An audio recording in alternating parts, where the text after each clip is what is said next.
പ്രിയപ്പെട്ട മുഅ്മിനീങ്ങളെ, അസ്സലാമു അലൈക്കും വറഹ്മത്തുള്ളാഹി. ഇന്നലെ ഈ ഒരു വാർത്ത കേട്ടപ്പോൾ യാ റബ്ബേ, ശരിക്കും പറഞ്ഞാൽ കടന്നുറങ്ങാൻ കഴിഞ്ഞിട്ടില്ല. എൻ്റെ ഗ്രൂപ്പിൽ വന്ന ഒരു വോയിസും ഒരു കുട്ടിയുടെ ഫോട്ടോസുമാണ്. 5 വയസ്സുള്ള ഒരു കുട്ടിയുടെ മരണം. ഇത് ഞാൻ നിങ്ങൾക്ക് കേൾപ്പിക്കുന്നത് നമുക്കൊരു ബോധം വരാനും നമ്മുടെ മക്കൾക്കൊരു ബോധം വരുത്തിക്കാനുമാണ്. ഈ വോയിസ് നിങ്ങളുടെ മക്കൾക്ക് നിങ്ങൾ കേൾപ്പിച്ചു കൊടുക്കണം. ഞാൻ എൻ്റെ മക്കൾക്കൊക്കെ ഇത് കേൾപ്പിച്ചു കൊടുത്തിട്ടുണ്ട്. ശരിക്കും നിങ്ങളിത് മക്കൾക്ക് കേൾപ്പിച്ചു കൊടുക്കണം. ഒരുപാട് മാതാപിതാക്കൾ ഇന്ന് മക്കൾ കാരണം മാത്രം വേദന അനുഭവിക്കുക. ഉറക്കം കിട്ടാത്ത രാത്രികളാണ് പലതും. ഒരുപാട് മാതാപിതാക്കൾ തന്നെ നമ്മളോട് പറഞ്ഞിട്ടുണ്ട്, എൻ്റെ മക്കൾ മൊബൈലിന് അഡിക്റ്റാണ്, എന്താണ് ചെയ്യുക എന്ന്. മൊബൈലിന് അഡിക്റ്റായി കഴിഞ്ഞാൽ അതിനു മുന്നേ നമ്മൾ ശ്രദ്ധിക്കേണ്ടത് അവരെ മൊബൈലിന് അഡിക്റ്റാകാതിരിക്കാൻ എന്തു വേണമെന്നാണ്. അത് വളരെ ഇമ്പോർട്ടൻ്റായ കാര്യമാണ്. ഇനി വളരുന്ന കുട്ടികൾക്കെങ്കിലും ഇതുപോലുള്ള അനുഭവങ്ങൾ വെച്ച് നിങ്ങളിത് സീരിയസ് ആയിട്ട് തന്നെ എടുക്കണം. മക്കൾക്ക് മൊബൈൽ കൊടുക്കാം, അത് ടൈം വെച്ചുകൊണ്ടായിരിക്കണം. ഇതിന് അടിമയായി കഴിഞ്ഞിട്ട് പിന്നെ പറഞ്ഞിട്ട് കാര്യമില്ല. പിന്നെ അവരുടെ കയ്യിൽ നിന്ന് നമ്മൾ പെട്ടെന്നും പിടുങ്ങിനും വാങ്ങിച്ചാൽ പല പ്രശ്നങ്ങളും ഉണ്ടാകും. അഡിക്റ്റ് ആയിക്കഴിഞ്ഞാൽ പിന്നെ എങ്ങനെയെങ്കിലും നമ്മളത് കുറച്ച് കൊണ്ടുവരാൻ ശ്രമിക്കുക. അത്രേ അതിനൊരു മാർഗമുള്ളൂ. നമ്മൾ അവരെ സ്നേഹം കൊണ്ട് തോൽപ്പിക്കാം, ദേഷ്യം കൊണ്ടല്ല. ദേഷ്യം കൊണ്ട് തോൽപ്പിച്ചാൽ നമ്മൾ തോക്കുകയുള്ളൂ. അത് നിങ്ങൾ കാര്യമായി ശ്രദ്ധിക്കേണ്ട കാര്യമാണ്. നമ്മൾ തന്നെ കാണുന്നതാണ്, ഓരോ കുട്ടികൾ പലതും ചെയ്തിട്ട് കാണുന്നതാണ്. പടച്ച റബ്ബ് നമ്മുടെ മക്കളെയൊക്കെ കാക്കട്ടെ. ഈ ഒരു വോയിസ് ക്ലിപ്പ് ഞാൻ നിങ്ങൾക്ക് കേൾപ്പിക്കുകയാണ്. ഒരു 5 വയസ്സുള്ള കുട്ടിയുടെ മരണം. നല്ലൊരു പൊന്നുപോലത്തെ മോന്. ആ മോൻ എങ്ങനെ മരണപ്പെട്ടത് എന്ന് നിങ്ങൾ കേട്ടു നോക്ക്. അസ്സലാമു അലൈക്കും വറഹ്മത്തുള്ളാഹി. ബഹുമാന്യരായ എൻ്റെ കുടുംബാദികൾ, മക്കൾ, മരുമക്കൾ, പേരക്കുട്ടികൾ, പ്രിയപ്പെട്ട അനുജ സഹോദര, ജ്യേഷ്ഠ സഹോദരന്മാരും മക്കളും മരുമക്കൾ, എല്ലാവരുടെയും അറിവിലേക്ക് ഒരു സന്ദേശം ഞാൻ നിങ്ങളിലേക്ക് എത്തിക്കുകയാണ്. അള്ളാഹുവിൻ്റെ അലംഘനീയമായ വിധി തന്നെയെന്ന് പറയാൻ കഴിയൂ. എങ്കിൽ തന്നെയും ഇന്ന് അസ്ർ നിസ്കാരത്തിന് ശേഷം പടമുകൾ ജമാഅത്തിൽ 5 വയസ്സുള്ള ഒരു മോൻ്റെ ജനാസ നിസ്കരിക്കാൻ ഞാൻ പോയി. യഥാർത്ഥത്തിൽ ആ കുഞ്ഞിൻ്റെ ജനാസ കണ്ടപ്പോൾ എൻ്റെ ചങ്ക് പിടച്ചു പോയി. എനിക്ക് ഓർമ്മ വന്നത് എൻ്റെ മക്കളെക്കുറിച്ചും എൻ്റെ പേരക്കുട്ടികളെക്കുറിച്ചുമാണ്. ആ കുട്ടിയുടെ രോഗകാരണത്തെക്കുറിച്ച് ഞാൻ അവിടെയുള്ളവരോടൊക്കെ അന്വേഷിച്ചപ്പോൾ അമിതമായ മൊബൈൽ ഉപയോഗം ശരീരത്തിന് ഭയങ്കര ക്ഷീണമുണ്ടാക്കുകയും മജ്ജയിൽ ക്യാൻസർ വന്ന് ആ മജ്ജ മാറ്റിവെക്കാൻ വേണ്ടി 10-30 ലക്ഷം രൂപയോളം മുടക്കി ഡിസി ഹോസ്പിറ്റൽ ചികിത്സ നടത്തിയതാണ്.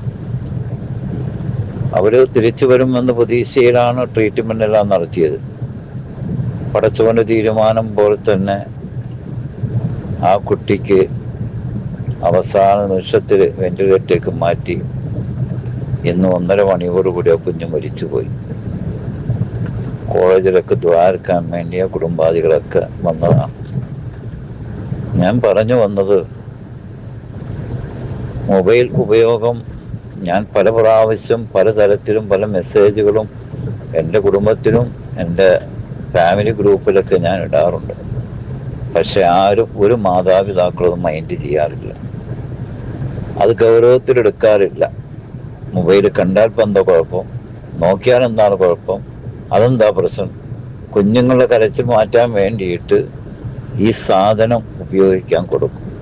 ചങ്ക് പടഞ്ഞു പോയ ആ കുഞ്ഞിൻ്റെ ജനാസ കണ്ടപ്പോൾ എൻ്റെ ഓരോ പേരക്കുട്ടികളും എൻ്റെ മനസ്സിലേക്ക് ഇങ്ങനെ ഓടി വരികയാണ്. പടച്ചവൻ കാക്കട്ടെ, മക്കൾക്ക് ആഫിയത്തും ദീർഘായുസ്സും അല്ലാഹു പ്രദാനം ചെയ്യട്ടെ. എൻ്റെ കുടുംബാദികളോട് പറയാനുള്ളത്, ദയവ് ചെയ്ത് കുഞ്ഞു മക്കൾക്ക് ഫോൺ കൊടുത്ത് നിങ്ങൾ സ്നേഹിക്കരുത്. അത് വലിയ അപകടമാണ്. അത് വലിയ ദൂരവ്യാപകമായ പ്രത്യാഘാതം അതിൻ്റെ പിന്നെ വന്നുകൊണ്ടിരിക്കുകയാണ്. പല കുടുംബങ്ങളിലും ഇത് പല കുട്ടികളും രോഗബാധിതരായി ഹോസ്പിറ്റലിൽ കിടക്കുന്നതായിട്ട് അറിയാൻ കഴിയും. അപ്പോൾ ദയവ് ചെയ്ത് ഈ കാര്യങ്ങൾ ഒരു പൂർണ്ണമായ മാതാപിതാക്കൾക്കും ഉത്തരവാദിത്തപ്പെട്ടവർക്കും ഉണ്ടാകണമെന്ന് ഞാൻ ഉണർത്തുന്നതോടൊപ്പം മക്കൾക്ക് അങ്ങനെ കാണണം എന്ന ആഗ്രഹം പഠിപ്പിച്ചാൽ നമ്മൾ കൂടെ ഇരുന്ന് ഒരല്പം നേരം അവരൊന്ന് കണ്ട് ആസ്വദിപ്പിച്ചിട്ട് അത് ഓഫാക്കി മാറ്റിവെക്കാൻ ഓരോരുത്തരും ശ്രമിക്കണമെന്ന്. പ്രത്യേകം കുട്ടികളുടെ അവയവങ്ങൾക്കൊക്കെ ഇത് റേഡിയേഷനാണ്, കണ്ണുകൾക്ക് റേഡിയേഷനാണ്, ശരീരത്തിന് റേഡിയേഷനാണ്. ആ റേഡിയേഷനാണ് ഇത്തരം രോഗങ്ങൾക്ക് കാരണമായി വരുന്നത്. അപ്പോൾ അത് പ്രത്യേകം ശ്രദ്ധിക്കണമെന്ന് ഉണർത്തുന്നു. അള്ളാഹു നമ്മുടെ മക്കളെയൊക്കെ കാക്കുമാറാകട്ടെ.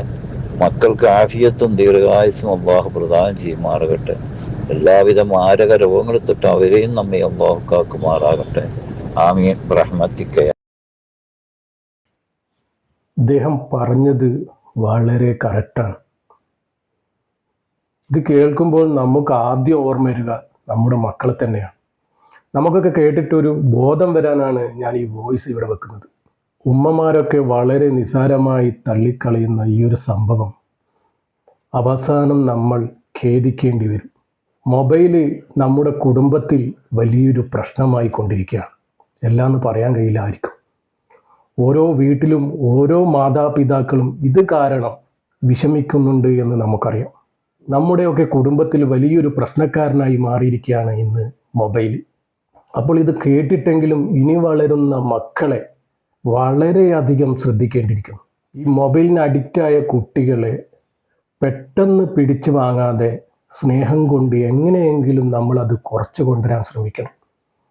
ഒരു കാരണവശാലും അവരുടെ കയ്യിൽ നിന്നും ഇത് പിടിച്ചു വാങ്ങി അബദ്ധത്തിൽ കൊണ്ടുപോകരുത്. നമ്മുടെ മക്കളെയൊക്കെ പടച്ച റബ്ബ് കാക്കട്ടെ. ഈ ഒരു വോയിസ് നിങ്ങളുടെ മക്കൾക്ക് തീർച്ചയായും കേൾപ്പിക്കണം. മക്കൾ കേൾക്കുകയാണെങ്കിൽ എൻ്റെ പൊന്നുപോലത്തെ മക്കളെ, നിങ്ങളുടെ മാതാപിതാക്കൾ നിങ്ങൾ കാരണം എത്രമാത്രം വേദനിക്കുന്നുണ്ട് എന്നറിയോ? നിങ്ങളുടെ നന്മക്കും നിങ്ങളുടെ ആരോഗ്യത്തിനും വേണ്ടിയാണ് മാതാപിതാക്കൾ നിങ്ങളോട് പറയുന്നത്. അപ്പോൾ ഒരിക്കലും നിങ്ങൾ മാതാപിതാക്കളെ ഇത് കാരണം ശത്രുക്കളായി കാണാൻ പാടില്ല. നിങ്ങൾ കണ്ടില്ലേ ഈ കുട്ടിയുടെ അവസ്ഥ? അതുപോലെ വരാതിരിക്കാനാണ് മാതാപിതാക്കൾ നിങ്ങളോട് നിരന്തരം ഇങ്ങനെ പറഞ്ഞുകൊണ്ടേയിരിക്കുന്നത്. നിങ്ങളുടെ അമിതമായ മൊബൈൽ ഉപയോഗം നിങ്ങളുടെ ജീവിതവും ജീവനുമാണ് ഇല്ലാതാക്കുന്നത്. അത് നിങ്ങൾ ശ്രദ്ധിക്കണം. മൊബൈൽ ഉപയോഗിക്കാം, നമ്മളൊരു ടൈം വെച്ചുകൊണ്ട് മൊബൈൽ ഉപയോഗിക്കാം. ഒരു കാരണവശാലും അതിനടിമയാകാൻ പാടില്ല. നമ്മളുടെ കാര്യങ്ങൾ കഴിഞ്ഞിട്ട് മാത്രം മതി ഇതുപോലുള്ള എൻ്റർടൈൻമെൻ്റൊക്കെ. ഇത് എൻ്റെ പൊന്നുപോലത്തെ മക്കൾ ശ്രദ്ധിക്കണം. ആ മോന് വേണ്ടി ലക്ഷക്കണക്കിന് രൂപ ചെലവഴിച്ചിട്ടും ആ കുഞ്ഞിൻ്റെ ജീവൻ നമുക്ക് കിട്ടിയില്ല. മൊബൈൽ കാരണം എന്തൊക്കെ രോഗങ്ങളാണ് നമുക്കൊക്കെ വരുന്നത്. ഇതിപ്പോൾ ആ കുട്ടിക്ക് വന്നിരിക്കുന്ന രോഗം മജ്ജയിൽ ക്യാൻസറാണ്. അതും ഈ മൊബൈൽ ഉപയോഗം കാരണം. അങ്ങനെ എന്തൊക്കെ രോഗങ്ങളാണ് മൊബൈൽ കാരണം വരുന്നത്. പടച്ചറബ്ബ് മോന് സ്വർഗീയ പൂങ്കാവനം തുറന്നു കൊടുക്കട്ടെ. ഹബീബായ തങ്ങളുടെ അടുത്തേക്ക് തന്നെ എത്തിക്കട്ടെ. പടച്ചറബ്ബെ, ആ മാതാപിതാക്കൾക്ക് നീ ക്ഷമയും സമാധാനവും സഹനശക്തിയും നീ കൊടുക്കണ റബ്ബെ. പടച്ചറബ്ബെ, നമ്മുടെ മക്കളെയൊക്കെ കാക്കണ റബ്ബെ. ഇതുപോലുള്ള മുസീബത്തിൽ നിന്നും നമ്മുടെ മക്കളെയൊക്കെ കാക്കണ റബ്ബെ. പടച്ചറബ്ബെ, നമ്മുടെ മക്കളെയൊക്കെ നല്ല മക്കളാക്കി തരണ റബ്ബെ. ഹബീബായ തങ്ങളുടെ പൊരുത്തം നമ്മുടെ മക്കൾക്കൊക്കെ കൊടുക്കണ റബ്ബെ. പടച്ചറബ്ബെ, ഇതുപോലുള്ള പെട്ടെന്നുള്ള പിടുങ്ങനെയുള്ള മരണത്തിൽ നിന്നും നമ്മുടെ മക്കളെയൊക്കെ കാക്കണ റബ്ബെ. പടച്ചറബ്ബെ, ചെറിയ മക്കളാണ് റബ്ബെ, ബുദ്ധിയില്ലാത്ത മക്കളാണ് റബ്ബെ. അവരെ നീ തന്നെ സംരക്ഷിക്കണ റബ്ബെ. പടച്ചറബ്ബെ, നമ്മുടെ മക്കളെ ഇല്ലാതാക്കല്ലേ റബ്ബെ. പടച്ചറബ്ബെ, നമ്മുടെ മക്കളെ നമ്മളിൽ നിന്നും അകറ്റല്ലേ റബ്ബെ. മക്കളില്ലാത്തൊരു ജീവിതം നമുക്ക് തരല്ലേ റബ്ബെ. മക്കൾക്ക് വേണ്ടിയാണ് നമ്മൾ ജീവിക്കുന്നത് റബ്ബെ. മക്കളില്ലാത്ത ജീവിതം നമുക്ക് ചിന്തിക്കാൻ പോലും വയ്യ റബ്ബെ. നമ്മൾ ഈ ദുനിയാവിൽ ഒറ്റപ്പെടുത്തല്ലേ റബ്ബെ. മക്കളില്ലാത്ത ജീവിതം നമുക്ക് തരല്ലേ റബ്ബെ. പടച്ചറബ്ബെ, ഒരുപാട് മക്കൾ ഇതുപോലെ മരണപ്പെട്ടിട്ടുണ്ട് റബ്ബെ. ആ മക്കൾക്കൊക്കെ നീ സ്വർഗീയ പൂങ്കാവനം നീ തുറന്നു കൊടുക്കണ റബ്ബെ. ഹബീബായ തങ്ങളുടെ പൊരുത്തം നീ ആ മക്കൾക്കൊക്കെ കൊടുക്കണ റബ്ബെ. ആ മക്കളുടെയൊക്കെ മാതാപിതാക്കൾക്ക് ക്ഷമയും സമാധാനവും സഹനശക്തിയും നീ കൊടുക്കണ റബ്ബെ. ആമീൻ ആമീൻ യാ റബ്ബൽ ആലമീൻ. പടച്ച റബ്ബെ, നമ്മുടെ ദുആ നീ സ്വീകരിക്കണ റബ്ബെ. തട്ടിക്കളിയല്ലേ റബ്ബെ. എല്ലാവരും മരണപ്പെട്ട ഈ പൊന്നു മോന് വേണ്ടി എല്ലാവരും ദുആ ചെയ്യണം. യാസീനും ഫാത്തിയും ഓതണം. ഒരുപാട് കുഞ്ഞുങ്ങൾ മരണപ്പെട്ടിട്ടുണ്ട്. എല്ലാ മക്കൾക്ക് വേണ്ടി ദുആ ചെയ്യണം. നമ്മുടെ മക്കൾക്കൊക്കെ വേണ്ടി നമ്മൾ എന്നും ആഫിയത്തിന് വേണ്ടി ദുആ ചെയ്യുക. ദുആ വസിയത്തോടെ. അസ്സലാമു അലൈക്കും വറഹ്മത്തുള്ളാഹി.